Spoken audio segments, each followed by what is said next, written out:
This episode is brought to you by TikTok for Business. Brat summer is over, but TikTok for Business is just getting started. Whether your marketing goals are brand, performance, or full funnel related, leverage TikTok for Business's insights to drive business growth. Learn more at tiktok.com/business.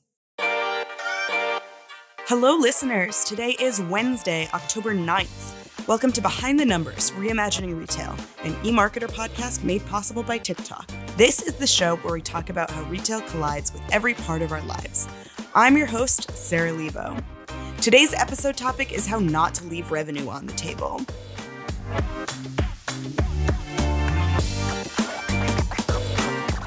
Before we get into that, let's meet today's guests. Joining me for today's episode, we have two of our analysts. First up is Sarah Marzano. Hi, Sarah. Hi, Sarah. Thanks for having me. Thanks for being here. And also with us is Jeremy Goldman. Hey, Jeremy. Hey, I wish I was a Sarah. I feel left out, but looking forward to this. Everyone always does. We'll let you hang out with us anyway. Yeah, we're a cool club.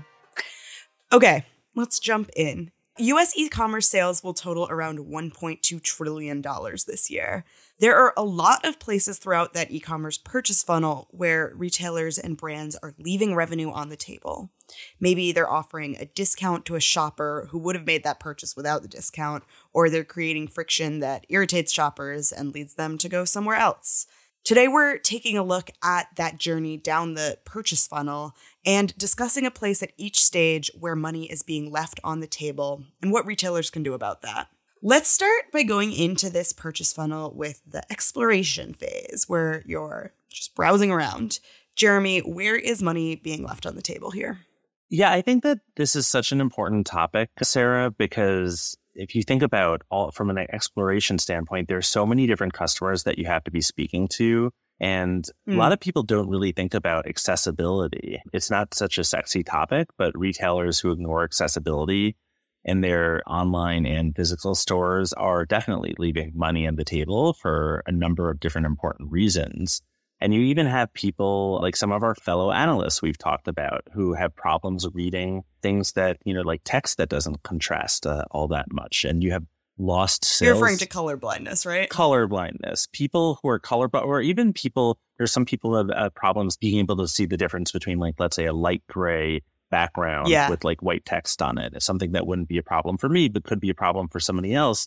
And there's some data out there, more than 90% of customers who experience a challenge like that don't reach out to the business running the website. They just take their business elsewhere. That's leaving money on the table. Yeah. I mean, accessibility is huge. It's something that gets left behind. So many people in the US have a disability or even just like a preference. This is an in-store example, but I have left a grocery store before because I've gotten overwhelmed with crowds and loudness. So yeah, I mean, any of those things, especially like the really tangible things, using like too many emojis on the screen, which I know that screen readers can't really process as well, can definitely cause those sorts of issues.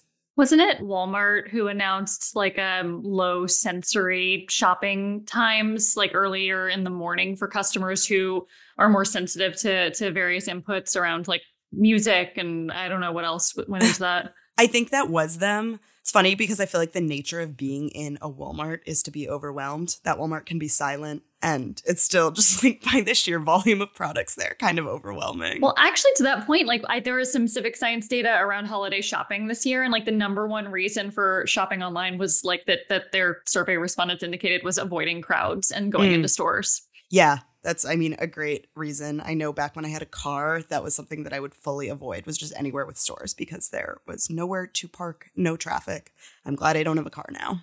Okay, let's keep moving down the purchase funnel into consideration. Consideration overlaps with exploration, but everything kind of overlaps in the purchase funnel these days. So we'll take a look at it like it's separate. Sarah, where is a piece here where money is being left on the table? Yeah, I think what kept coming up for me when I was thinking about this topic is just discounting and promotional strategies, which I feel like is a topic that has plagued the retail industry for at least as long as I've been a part of it. And I think, the shift to e-commerce and the ease of being able to conduct price comparisons is one thing that's exacerbated that issue.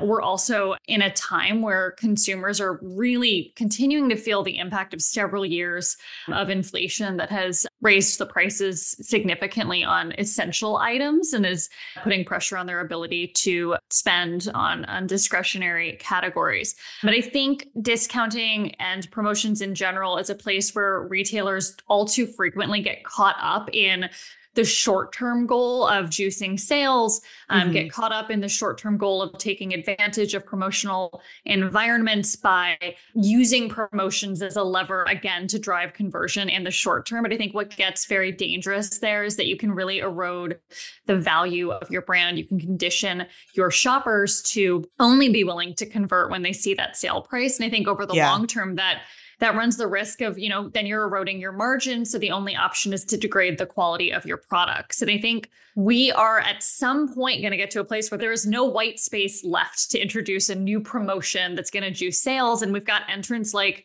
Shein and Temu, who frankly are going to make competing on price impossible to do. So I think it is paramount for retailers to get a bit more strategic around how they're approaching discounts and promotion and really align that to the goal that they're looking for, right? I would challenge retailers to make, I think every loyalty program out there promises exclusive discounts and promotions. I can probably count on one hand the amount of times that has happened to me where I feel like I've been the recipient of a discount or promotion that was actually surprising or exclusive to me. Yeah. This is definitely also a common holiday thing where we'll see holiday sales volume increase, but profits won't actually increase at the rate you might expect. And that's because that sales volume is happening with such discounted merchandise. This is something that also our colleague Zach has talked about on this podcast before, which is offering ways to provide value without necessarily providing discounts, finding other ways that don't necessarily mean cutting into your bottom line there. I just got to say super quickly, it drives me crazy because giving a discount to somebody who is willing to pay full price, but also this is the number one thing that retailers say that they're so great at, and they're so great at personalization. And the reality is they're often following a promotional calendar and most people are getting the same thing. It's such an easy thing to get even incrementally better at. That also has to do with when you offer that discount too. So in e-commerce or in physical commerce as well. What is it called? InStore. That's what we call it. You'll sometimes be offered a discount at checkout, but likely if I've made it to checkout, especially in store where I can't do cart abandonment as easily, I'm already going to make that purchase. So that's kind of a weird time to offer that discount. The same thing happens with buy now, pay later, or pay in 4, where you won't necessarily be offered it on the item page, but you'll be offered it at checkout. And that might be the wrong time to target me with that, because likely if I've made it that far, I'm willing to buy that item for the price that I've been quoted. Now, if I get we'll get into this, but if I get a steep shipping price at that point, that's where I'm more likely to abandon my cart there. Okay, let's keep moving through our purchase funnel. So our retailers have worked out their accessibility issues during the exploration phase. They've worked out their discounting friction during the consideration phase. And now it's time for our shopper to make their purchase. Jeremy, where is money being left on the table here? I mean, so many different places where to begin. We've 2 hours to talk about it. Great. Mm-hmm. No, I mean, one of the things that is very interesting here is I've seen mobile experiences where generally you have an okay m-commerce experience. And then for whatever reason, the cart, when you're at the point of purchase, basically, you don't have the level of optimization that you would like, and this is a big deal because mobile cart abandonment rates are, significantly higher. Some data I've seen says that they're 15% higher than desktop rates. I think that could be even higher than that. And retailers who don't optimize their mobile checkout, they're missing out on a significant portion of sales. I think obviously anything that you can do to streamline the checkout process, sure, we all love, he said sarcastically, when we get asked for a number of pieces of information that are unnecessary to ship me an item, but you're asking me for them anyway. If you want to ask me that information, that's fine, but don't do it at the point of checkout, right? unexpected costs that weren't disclosed earlier in the process. So anything that basically, shipping cost I mentioned, yeah. Yeah, like anything along those lines that creates additional friction, this is not the place for them. This is just, they need to be kept to a minimum. What are your no-brainer optimizations here? I have to imagine that one is Apple Pay. Absolutely. Anything that is going to lead to less clicks and less typing, that should ultimately be your goal. There's a few that shock me when I see some retailers do them and then some retailers seemingly choosing not to. Things like, let me enter my zip code and then guess what? My city and state can be auto-populated, right? Having one line for my first and last name. Again, assuming that a lot of folks are going to be on their mobile phone, you've got a small screen, you want to reduce the number of clicks. There are some low-hanging fruit sort of optimizations that I think I am shocked that I don't see being more commonplace. And they're areas where I will notice when retailers have them. How nice is it to just be able to enter this into one line or not have to go through an entire scrolling process to choose that I'm in New York State when my zip code should be in everything you need in terms of finding out that information. Yeah, you don't have that Alabama or Arkansas privilege of not having to scroll. No. Yeah, I feel like we've been mentioning holidays a lot. You could tell that it's top of mind for us. But last year we hit the tipping point of 50% of e-commerce holiday sales taking place on mobile. That'll happen again this year. That's according to both our forecast and Adobe Analytics data. So I think it just shows how important that optimization is now to get those sales. This is purely anecdotal, but I honestly think I would prefer to pay a steeper price for something and then have free shipping than to pay a lower price and pay for shipping. If you bake in that shipping price, I'm probably more likely to convert because there's not an unexpected price coming later. So I have there's the same survey that I referenced earlier from Civic Science, and it's which of the following is the most important to you when shopping online this holiday? Free shipping was the number one answer far and away. 45% of their survey respondents said it was the most important. Compare that, the option to expedite shipping, 2% said it was the most important. So I think we have to do away with the assumption that the fastest shipping is sort of the only option and has to be prioritized over everything else. Free shipping is actually much more important. And I challenge that customers are more likely to wait in exchange for that free option. I do unfortunately think a lot of consumers expect both free and fast shipping, that Amazon has sort of broken our brains to expect that. But yeah, I mean, you can't always have both. So if you're going to pick one, it's good to know that free is sort of the better option often there. A lot of times too, customers just want transparency in terms of exactly when can I expect this to get here so that you can build planning into your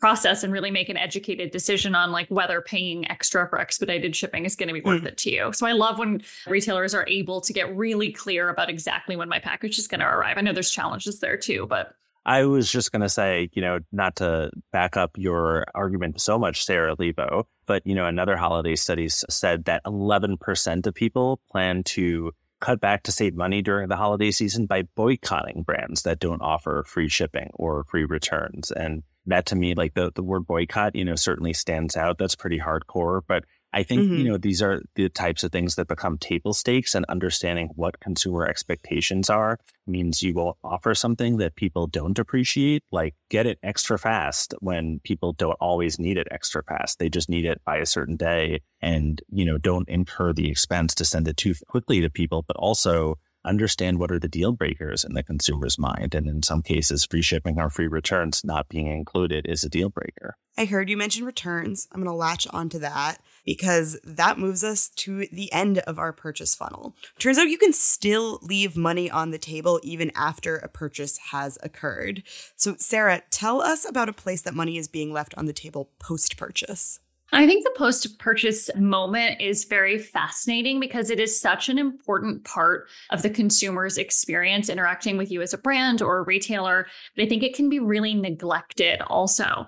Returns are something that really comes up within this phase. And I think one of the biggest sort of trends in the news this past year has been kind of the wave of headlines around retailers actually pulling back on overly generous return policies and trying to tamp down on some of the behavior, that expectation that you can try something in multiple sizes or buy a bunch of stuff that you don't necessarily intend to keep, which can really sort of hurt the bottom line. But I like when retailers get creative around the return as an opportunity to engage. So I've seen some retailers play with, hey, you can either return this in a traditional sense and we'll deduct the shipping from your return, or we'll give you credit and you can use it right now, right? Like, how can I keep this customer within my ecosystem? I think it's sort of a well-known thing in retail that it costs a lot more to acquire a customer than keep one. So I think the return is this opportunity to either say, we'll incentivize you in some way to stay with us and use this credit with us, or even something as simple as gathering information about the return, which I think has become a lot more commonplace. But I challenge retailers to really put that stuff into practice, right?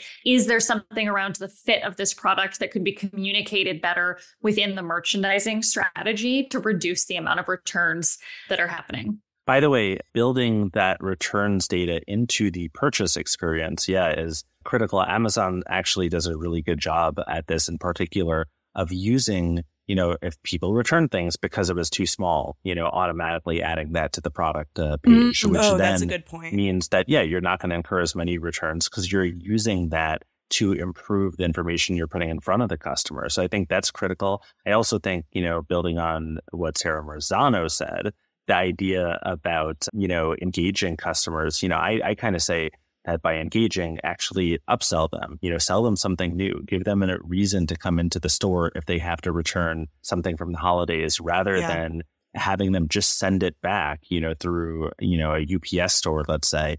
Get them to come into your physical location. Make sure that you will allow people to come in to return, because some omni-channel retailers don't. Returns are a reason that some people have talked about January as part of the holiday season, because those margins that you had might actually get a little slimmer in January when returns take place. I'm really not opposed to strict return policies. They make life much easier for retailers. They tend to be more environmentally friendly. And then my shameful truth as a consumer, an e-commerce consumer, is that I don't make returns. I don't make returns. I have stuff in the corner that I say I'm going to return and then I never do. So as a consumer, I'm okay with stricter return policies. Because it's annoying to print out the label, or? It's you have to figure out, I don't have a printer. I don't know how to use the ones at work. Jeremy, you have to tell me how to do that. I will tell you, because I honestly do process my, if our IT team is listening, I do print out a lot of labels at work. Thank you very much. We've got a great office. Should I be saying that? Let's see if Victoria I print out edits labels, this but out. I also print out note cards for moderating panels. It's all a balance, guys. But I have to figure out what to print out. I have to find tape, and I maybe have thrown out the original bag. I live in an apartment. I can't just leave things on my stoop. I need to go to the return center. Whole Foods is a walk away. The post office is only open while I'm working. I don't have a good reason for this, but I don't make returns. I'm what retailers want. I'm the e-commerce consumer they dream of. I know. I was just thinking, I was mulling over. Are you though? Do you know, if a retailer made making the return, even if it wasn't free, a lot easier for you, wouldn't that reinforce some loyalty? It would. I can think particularly of one brand that I bought something for. I needed it for a wedding. It didn't come by the date of the wedding, and then I didn't return it. And now I have so much shame around that I just can't see myself buying from that brand again. Sorry, Kim Kardashian, because it was Skims. One last thing about this returns thing that's really important is that the smarter retailers now are actually doing real-time calculations based off of your overall value as a customer and how much it's going to cost to process the return. And sometimes they're saying, don't even bother sending it back. But the key thing is you have to say that to the right people. You can't say that to everybody. Yeah. So for Instacart, when I get the wrong item, they're like, don't worry about it, just keep it. Because they can tell that I've bought an obscene amount of, groceries with them over the last 4 years. And they're weighing that probably against the fact that the person they have delivering that, the friction it would take to help you enable that return is just not going to be worth it. It's way more worth it for them to keep you as a customer. Okay, well, that is all we have time for today. So thank you so much for walking through this purchase journey with me, Jeremy. Thank you, Sarah. Thank you also, other Sarah. Thank you, Sarah. Thank you to our listeners and to Victoria, who edits the podcast and leaves nothing on the table. Or maybe everything on the table. Which one of those is a good thing? The good side of that is what she does. I think leaves nothing on the table is better Great. in this case. That's what she does. We'll be back next Wednesday with another episode of Reimagining Retail, an eMarketer podcast made possible by TikTok. And tomorrow, join Marcus for another episode of the Behind the Numbers Daily.